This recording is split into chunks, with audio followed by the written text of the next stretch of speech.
web development in general, web development job outlook. So we're going to cover these 6 questions, answers to these 6 questions. Is there still a large demand for web development jobs? Yes or no? If yes, what proof do I have? How much does a web developer earn, or how much could a web developer earn even without experience? We will research that. We will go and start benchmarking that. Third, how can I find out how much salary I should ask for? So for example, if you go to a new job, how can you research how much money you can earn? Is it possible to earn 6 figures without previous experience? This is just a thought-provoking experiment. Obviously, it is possible. The question is how, the question is where, and what you need to know for it. So it's not for everyone, obviously, without experience, but it is not fully impossible either. And then what skills do I need to focus on when I get started, and how can a bootcamp help you reach your goals? So these are the main topics. And I've talked enough, but I haven't introduced myself. So my name is Zsolt. That's my photoshopped image on the left. And I live in Berlin, Germany. So this is like late evening to me. And I've been practicing as a web developer since 2005, 2006, and even before I started learning web development like in the 90s or late 90s, early 2000s already, just the basics, HTML, CSS, JavaScript, and so on. So I have 2 blogs. One of them is zsoltnai.eu. There you can read about web development, JavaScript mainly, because that's my #1 topic, and devcareermastery.com is about how to unlock your potential as a software developer in general, what kind of career choices you need to make to not only to make more money, but to have a fulfilling career. Because, you know, I have talked to many people who either want to become software developers or who are software developers already. And it was kind of common that a lot of people were just fed up with certain practices of, let's say, companies where company culture was more toxic than what they would have liked for themselves. And obviously, if you have good skills, in this case, you are going to be in high demand. And this also means that you can select your employer or employers if you're a contractor. And in this case, you're not, your income doesn't depend on let's say, what company culture elements you need to tolerate. One example I'm going to tell you is the up or out system, where you either move up to the next level or you're eliminated by the company. This is a very common practice in some consulting companies, by the way, or comparing yourself to other people in terms of performance evaluation, and let's say the bottom 10% get eliminated. This is a very similar scheme as well. You can defend yourself from it if you focus on the right skills. And these are my 2 books that I usually bring in as a gift as well in the bootcamp for the students who I mentor throughout a 26-week session. And the Practical Introduction to Modern JavaScript is free of charge anyway, because it's work in progress. And you can get it from Limpub, limpub.com. ES6 in Practice is a bit more advanced book that I've been updating since 2015. Every single year, new JavaScript language constructs go online, and therefore I update the book every single year. So this is where you might know me from or from my YouTube channel. So let's start with the first question out of 6. So, is there a large demand for web development jobs? So is there or is there not? So first of all, what I have found as an engineering manager, because I'm a practicing engineering manager myself, I used to be a full-time JavaScript developer, but now I'm managing people who are full-time JavaScript developers. And whichever companies I've gone to, every single time, visa support has been the standard worldwide. So for example, if you hire someone for the United States or for Germany or for any other country, they are from other places like India, like Australia, like whatever else you can imagine, and we help with the visa.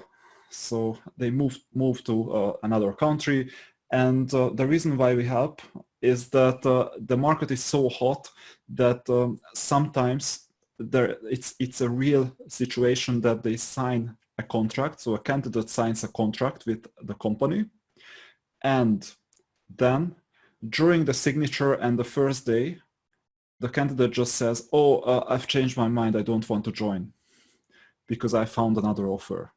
It's so cutthroat right now. The market is very, very hot. So it's not just the visa support that you get, but there are many remote work options. I'll show you one. So one example is remoteok.com. So remoteok.com. You go to this website, either com or org, we'll see.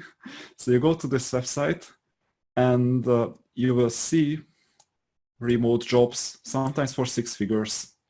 Oh, that's not the one. Remote, okay, remote jobs. No problem, I will find it because maybe the extension is different. There is Stepstone, remoteok.io. IO stands for input output, by the way. So that's a better way of well, putting a job board online. And you see these jobs are all available for remote work. Many of them are hot, and you can see like Denver. You can also search for location, I guess. So you can set the framework or whatever. Like for example, if you go Houston, not sure if only skills or can be searched or also jobs. But you know, you will find your way. Actually, Houston, who cares like where it is? Because if you're in Houston and you work for a Californian company, you can do that, no problem. But so this is the idea of remote work, right? But sometimes you might need to go to the office, then they fly you over. So this happens. So remoteok.com, this is one of the first resources that I would recommend checking out. So remote work is reality. And there are also great freelance opportunities. Once again, as a software engineer myself, an engineering manager, I've been hiring contractors, quite a lot of contractors. And right now the market is so weird that some people with just a few years of experience who are not seniors, just like mid-level, so anyone can reach that who puts in the work and effort within like 1 to 3 years, depending on how fast you go. And with this level of experience, you can already charge 80 euros per hour, 100 euros per hour. It's weird, but it's happening, at least in Berlin, Germany. It's one place. In California, it must be higher because, like, you know, Silicon Valley, the market is really, really hot right now. And obviously there are some countries, there are some places where the market is not so hot. So for example, if you applied those skills that, so IT skills, for instance, in, let me give you an extreme case, like North Korea, where you're not even allowed to, right? Then it won't be worth much. But you know, in most like big cities, you have very good job opportunities. And we will soon learn how to research how much money you can earn in any state, any country, any place where you go to. So you have also great freelance opportunities. We'll check that too. Next, there are right now technologies, frameworks, libraries that are backed by industry giants. Most likely you have heard of Google. There is a framework called Angular. They are using Angular backed by Google. Next one, React. React is backed by Facebook.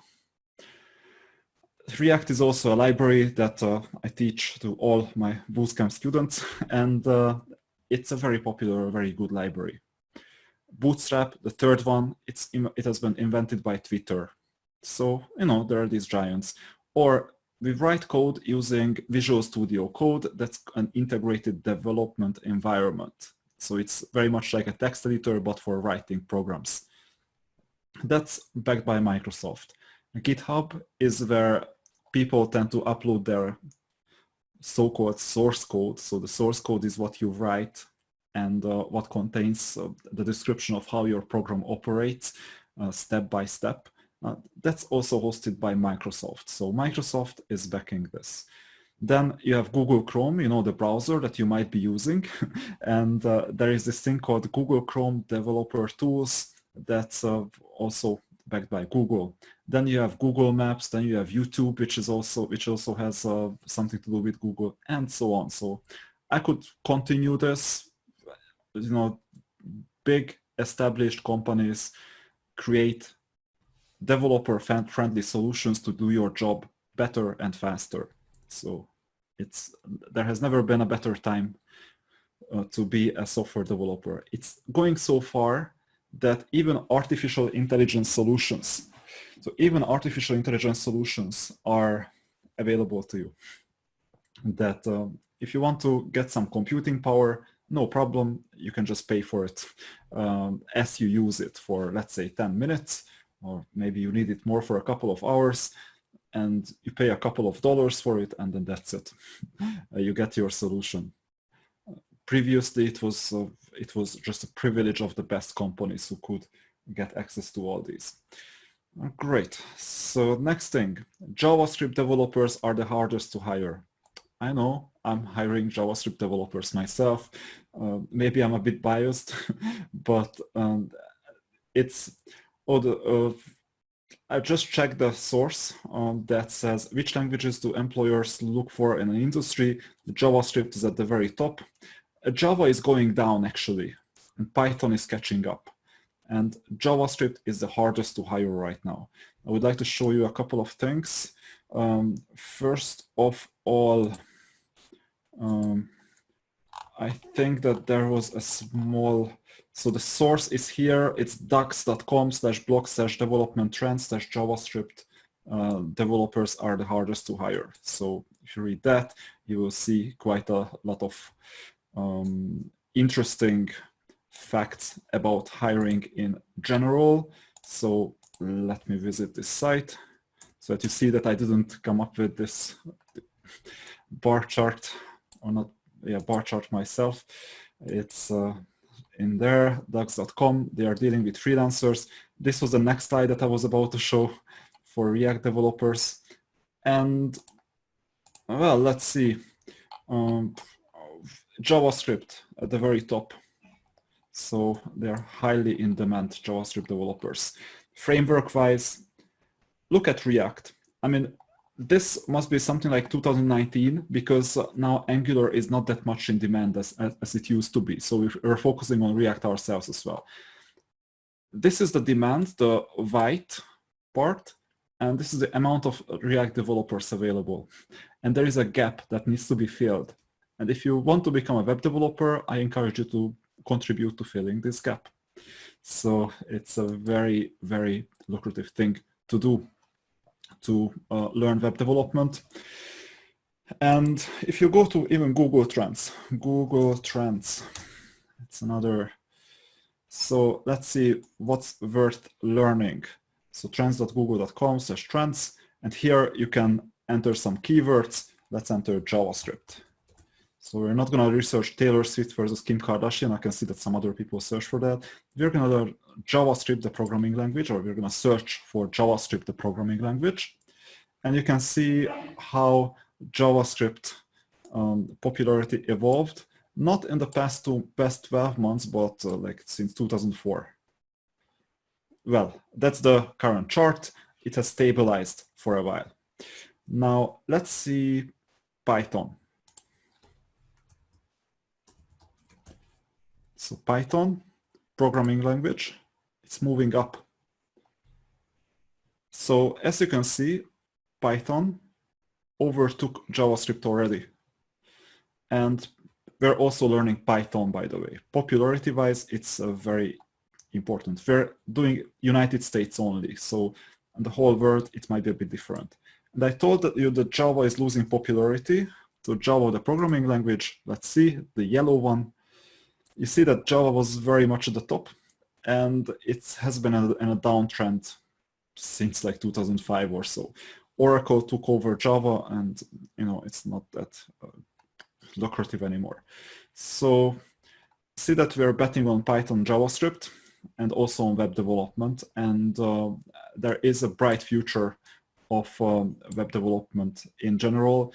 because your work is higher and getting like higher and higher level, getting into like coding less and concentrating on user experience more.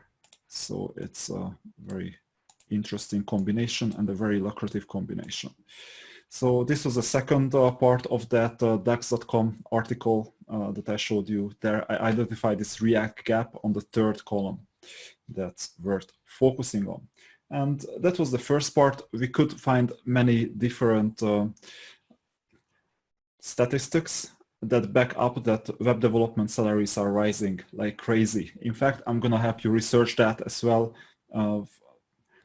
possibly even in this section, or in the next section, how can I find out how much salary I should ask for? So let's first see this job outlook for web developers. Employment of web developers is projected to grow 15% from 2016 to 2026, according to the US Department of Labor. Job outlooks very, very good. And that's a median, so it's like it doesn't take the state, your location into account. Well, 67,990, that's the median, that's the average that people can expect. Of course, there is like a bottom 25% is ends around like 50K, and the top 25% starts at around 93K. Obviously, this is with experience, so it's not necessarily without experience, but it's quite lucrative. Unemployment rate super low, and well, this is based on a research of 24,400 jobs. There are articles that point towards this. Is money.use, news.com/careers, best jobs, / web developer. You can check that out. So it's very positive and it's projected to grow continuously. So it's a good market to be in. And there is another thing that real estate has been on the rise. And oftentimes when you go to a country as a software developer, there is oftentimes a talent shortage. At least in the United States and in Germany, there is a major talent shortage of good, reliable web developers. If you go to California and you know what you're doing, for example, then you can get those six-figure salaries as an industry standard. Now, in some other states where there are less companies available, unless you do remote job, obviously the six-figure salary is going to be harder.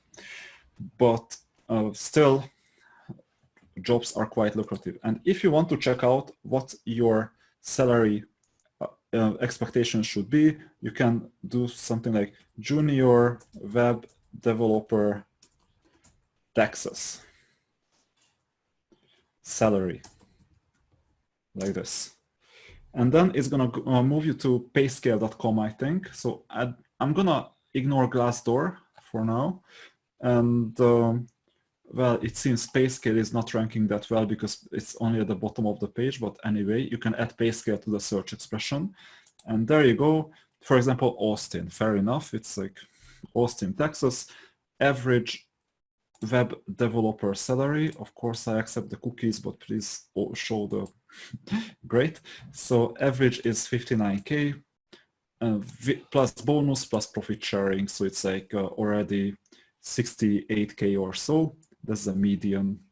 And then you see some modifiers like mid-career plus 6%, entry level -7, and so on. I don't understand what this experience 7 -7 means because it doesn't make sense, but at least the entry level does. So that you can check out.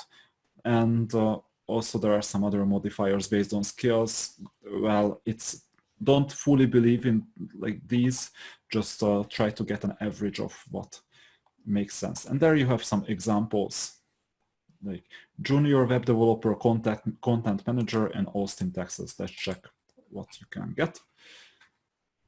And it's gonna soon load. So you see like entry level 55K. All right.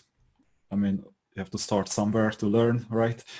So there are these different jobs. Here you have junior web developer with some basic skills, and well, it's a contract for 12 months. Of course,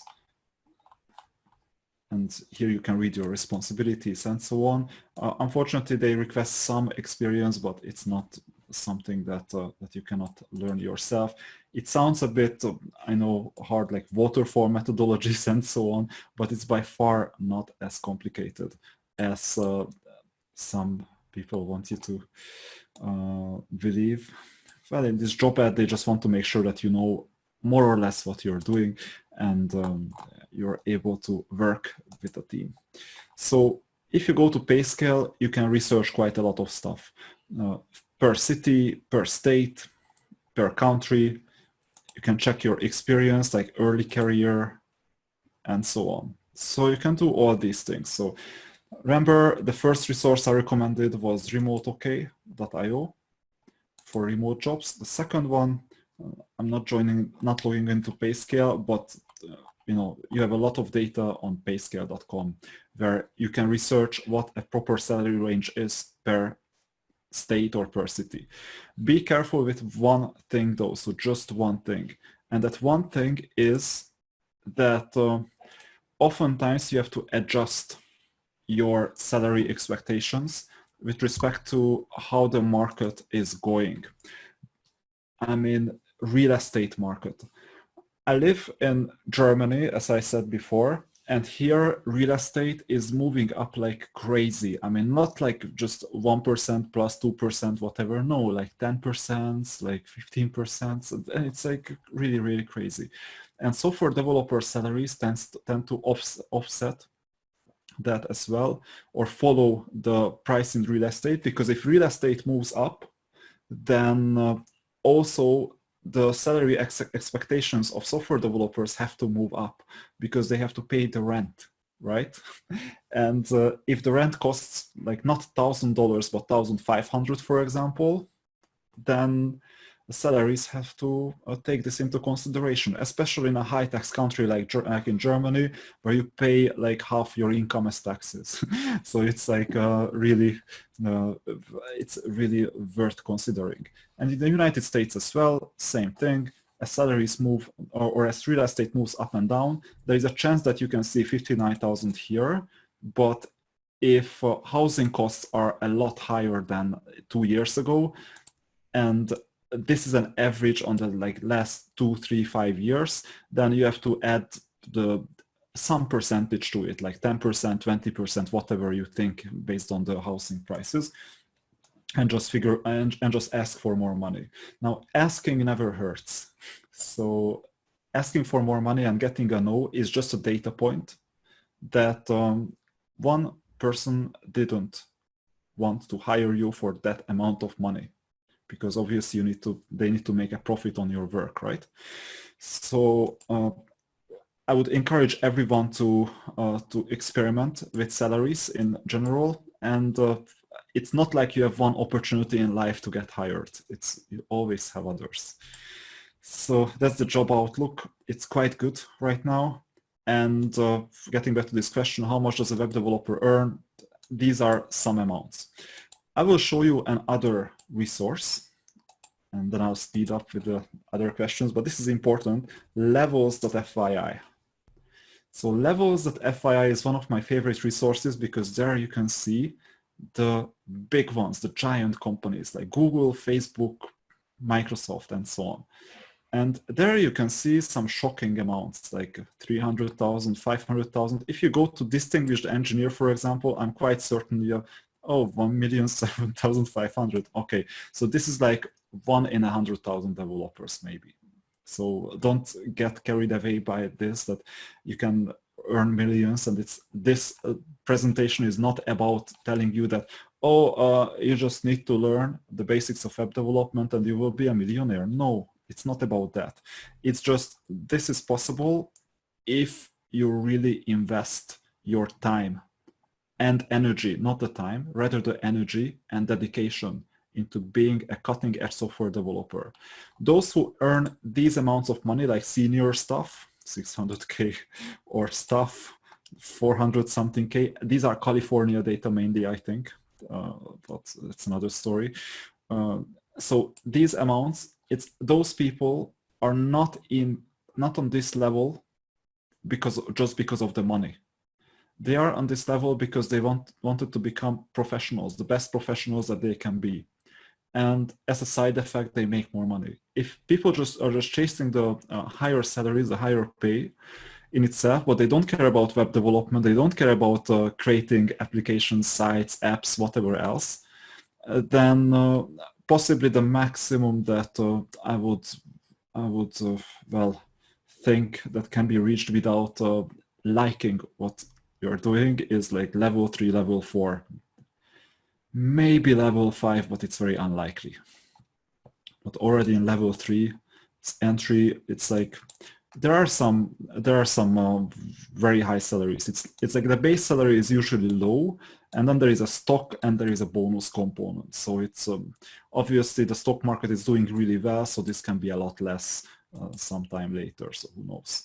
And then you see a lot of other companies in there for software engineers, and you see what the different levels mean. And by the way, is it possible to get hired without an experience by these companies? Not necessarily on this level, but as a trainee. So trainee, Facebook salaries, let's see. A trainee doesn't have experience because they need to be trained. Trainee or intern. Facebook intern salaries on Glassdoor. Glassdoor is another resource, by the way, where you can research what is going on. So here, oh, well, sorry about the language, it's German, but you know, it's English is a Germanic language, so it's not a big deal. So how much do interns make at Facebook? Let's see, 7.5 thousand per month. That's not much, but let's see. Silicon Valley intern salaries. Maybe you will see that 6,800. So it's quite a lot already. So you see that basically 6,800 is, if you multiply this by 12, it's like more than what full-time web developers are earning. So it's like a Silicon Valley intern is really well paid, near 100K. I've seen some 180K intern offers. And these people just get hired because of what they know and not because of what experience they have. But in order to get in there, oftentimes you need to be like top 1%, top 0.5%. It's possible, it's hard. So not hard if you put in the work and dedication and attention. So job outlook is going really well. And I think that with that, I also answered how can I find out how much salary I should ask. So more or less, you know, the industry standards, and some companies are paying better than the market average, while other companies are paying less or median. First of all, you need to know what the median is. I already showed you how. You go to pay scale, you enter your city or your state, and you check out what's going on. Or you go to some job boards and check out some offers, some competing offers. So that's all possible. Then these are the salary research websites like Glassdoor, like Payscale, like levels.fyi, and also freelancer portals. So you can also check hourly rates on freelancer portals because they are not, by far not secret of how much money they like freelancers charge. So for example, you go to upwork.com. That's one possibility. Yeah, so I'm putting it to full screen. So you go to Upwork React.js freelancers. And then, well, the 11 best, it's not necessarily, but just some, or React jobs. It's even it's in the job board. Oh, actually, that's not Upwork, that's TopTal. That's another one. If someone gets hired at TopTal, you don't need to have experience there either. It's just you have the communication skills, you have the tech skills, then you get to the top 3% of their funnel. But let's see, Upwork. Browse React freelancer jobs. I would like to, for example, if I wanted to apply to this, the $50 fixed price, a React carousel. It can be done in an hour. email automation for website, fixed price. I don't really like these like cheap fixed price jobs because oftentimes there is too much communication involved with it, right? And the work itself is not too much. So when you have 100% communication overhead with respect to what you charge as a contractor, then you cut your hourly rate into half. So that's rather check things that are not fixed price. And also these are negotiable. So it's not like you have to accept it, take it or leave it. But if people like you the most, then they hire you for more in case you can show competence. And one way to show competence, by the way, in boards like this is you record a 1-minute video or a half-a-minute video explaining your potential client, what your approach is, what your solution is going to be, and then they can see and feel what communication is going to be like with you. And then you have a lot higher chance of getting freelance jobs, even without experience. As a freelancer, no one cares about your certifications. No one cares about your university degree or college degree. It's good if you have it because you get some systematic knowledge, right? And even though some people say, oh, traditional education is going down. No, not necessarily. It's universities, colleges are still have like a basic center of gravity when it comes to training people for the job market. So it's out of question in good Silicon Valley companies, by the way. For some jobs, it is mandatory. It is absolutely mandatory to have a degree, either a college degree or a university degree. So that's, or you have to show relevant equivalent experience. So it's also a possibility. So in there, you see some jobs. But also you can check, for example, web developers in here. And you can see these people, they charge like $55, $45, $40, $40, and so on. And they are not that top level experts because I've seen some $100, $120 profiles as well. These are just some highly rated developers that offer something. Obviously, if you do React development, your baseline is like $55, $60 on Upwork. And let's see what this is worth. So I'm going to demo a programming language called JavaScript in here. So that's the Google Chrome developer tools that you can see with all the errors and everything on Upwork. Shame on them. Just kidding. So there are all the errors on the Upwork site.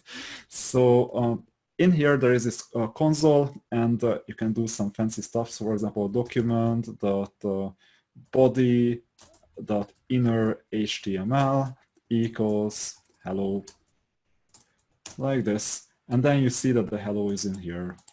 Or maybe, let's see, I'm gonna add it as a heading 1, h1, hello, /h1, and then you have a larger hello. Doesn't really matter. The reason why I put this in here is because we can use this JavaScript as a calculator. So let's suppose we want to earn $100,000 a year. $100,000 a year divided by 12 is like this amount per month. And let's imagine that we earn $50 an hour. This means that you need to work 166 hours a month, which is, if you work 20 hours or 20 days a month, then it's 8.3 hours. There you go, 6-figure salary as a contractor, $50 an hour. If it was like $40 an hour, so instead of 50, you have 40, then it would be like 10.4 hours. And imagine if you work like 10.4 hours a day, or even 8 hours a day, you will level up, so your hourly rate is going to be higher. And if you specialize, your niche is going to be different as well. So this means that you're going to be higher in demand, even though you're going to get a bit less clients. So that's the idea about how you can how you can see how much you should charge. And also as a contractor or freelancer, you set your prices and you interview with multiple clients on a regular basis. And this means to you that you will get more experience, you will hear more no's, and you're going to be able to continuously raise your prices as long as you get some yeses, right? So if you always get yeses, you should raise your prices. If you start getting some no's, then you know that your price is more or less okay, but regardless, you can still try afterwards. So that's like how much salary I should ask. Glassdoor, PayScale, you can check the freelancer portals. And one more thing, like I haven't demoed Glassdoor, you can see companies as well. So for example, if I wanted to go like Glassdoor and some, for example, Lyft salaries, you can just Google that. Lyft salaries by city and job title, Glassdoor. There you go. And then you have specific salaries per job title, like not in here. Software engineering 5 Praktikant pro Stunde, which is per hour. That's a Praktikant is I think it's the trainee because it's Praktikant, but I'll double check because you know, I'm not fluent in this language either. Praktikant and trainee, yeah, exactly, it's trainee because you know a trainee practices, right? And with that, you can see that yet another barrier is shattered. But I'm living in Germany and I'm not fully fluent in German. I'm working with some Americans who don't speak a word in German, yet they came here. They got their visa handled, they got their relocation package handled, everything. You see, that's how easy to, so that's how much software developers are in demand. So you see Lyft, a trainee, 30 euros per hour. It's like $34, $35 an hour. All right. I'm not sure which city, like Germany, all cities. So that's the idea, because you see these pages are localized. They want to figure out where you are, and then they give you some local content. All right. So you see researching Glassdoor, PayScale, levels of FII, all these other options.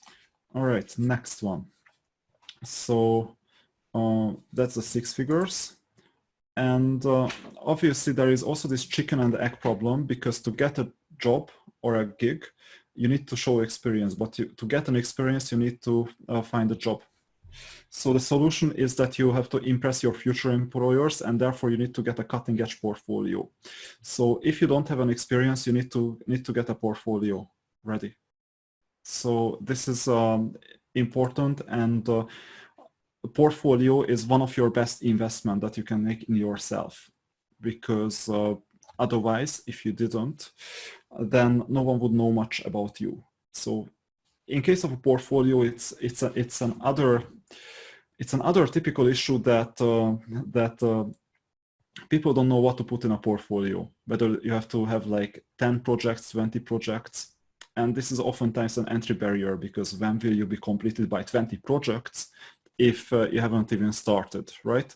And the good news is that all you need is just a few good projects. So you spend more time on just good projects, basic projects that you finish as well, and that look like commercial projects. For example, you clone Instagram without that huge infrastructure that's behind it, and you make it look good as well. That's already a project. And as a software developer, you don't need a lot of projects. It's the web designer who needs a lot of projects. The web developer just needs a few projects. So that's the idea behind it. All right, and then what skills do I need to focus on? I just brought some logos in here. You might recognize it. So here on the top left, we have HTML5 and CSS3. The orange is HTML5, the blue one is CSS3. And the next one, there is JavaScript. This is JavaScript. Then you have jQuery, Python. This is the other programming language, Git, Bootstrap, WordPress, React, Express.js, and Node.js. So HTML and CSS, it's like, you know, what's on the websites you can see. So HTML is a markup language that tells you the content, and CSS3 is basically responsible for styling. Then you have JavaScript for the dynamic behavior. Then you have, so for example, if you move some things on the page, it can be done either with CSS or with JavaScript, or if you communicate with a server, that's also JavaScript. Then you have jQuery, which is something that simplifies JavaScript development a lot. And even though there are alternatives, you can do that also with jQuery. And you have, of course, Python is the language that's getting the most popular out of all programming languages. You do server-side development with it, which a server, you can imagine a server like an external computer somewhere that computes something for you. And the client is what the end user sees. So has code that the end user sees. And then of course Git, we talked about it, that you have some repositories that store your code, and so on. So we have all these skills, and well, you learn all of them in many places. For example, we have one that I highly recommend. By the way, I'm the instructor of the Quick Start Web Developer Bootcamp, one of the instructors of the Quick Start Web Development Bootcamp. I've trained 5 cohorts so far since like last May. So that's why I'm a bit biased about the education. I've benchmarked basically what we do compared to many other even famous bootcamps, and I'm continuously improving the agenda, the curriculum, and so on. So let's see how a bootcamp helps you get a job, because that's why you're here. So the bootcamp itself is like a 24 to 26 week experience. So it's like rather 26 weeks in general, and it's self-paced, which means that you go at your own pace. If you are left behind, you can jump to the next cohort. So it's like, I think we start like every 6 weeks or so, and I think you can do like 2 jumps even, or you can pause your membership for a while, and then you can resume once, let's say, your life gets back in order. Because, for example, it has happened once that someone had to like change jobs, or had some huge urgency, like moved between houses and so on, and then obviously the self-paced nature of the course kicks in. And well, it means that you have some courses, and you have some mentor sessions, like consultation sessions, that you can attend. And there are also projects that will become your portfolio items. So if you remember, I told you that as a beginner, you don't have many other options but just to start with the portfolio items, right? And this way you can show that you have some experience. That's the chicken and egg problem. So we will work on that as well. Who is the bootcamp for? So if you're considering a career change, you would like to get into web development, or you're a business owner and you would like to know what it is like to do and to start an online business, or do the tech part at least. And the other option is you're employed already, but you would like to enrich your skill set, because web development will come handy, or you recently graduated, or you are still in a college, but you would like to make yourself a bit more job ready. So these are all options. And well, there are different people with different goals. Some want to become employers, others want to do freelancing. And well, if you get some clients during the bootcamp, I have helped some students as well, just to figure out how to make sure that the client gets what they asked for, and that's also something really useful, because it's, you know, one way to learn is to practice in the field. Now, of course, it's not easy, because if you don't know programming, like the basics of programming, then first learn the basics and then go out. But it has happened that someone already had some clients and developed some websites. So minimum time, maximum learning. This means that we have the online courses, and the live sessions, they just take 2 hours twice a week. So this is when you ask your questions, and I help you get unblocked, or the other instructor can help you get unblocked. For example, it has happened once that, so why don't you go to, let's say, a $10 course or a free course on YouTube, right? So that's the question. The answer is that I had, for example, a student last week. He was working on a React project. And he said he was spending the whole, like 2 days of like day and night, basically like 20 hours, or I don't know how many hours he did, but a lot of hours really, on trying to debug a problem. And indeed, the problem was quite deeply hidden in the code base, because the concept of constructing that code was a bit hard to understand for him. So I went there, checked out his code, I debugged his code for him, and I helped him write the code properly. And this help, basically, if he had been alone afterwards, he would have given up within a few days, most possibly, or within a week. But this tailored help that I can answer your question specifically.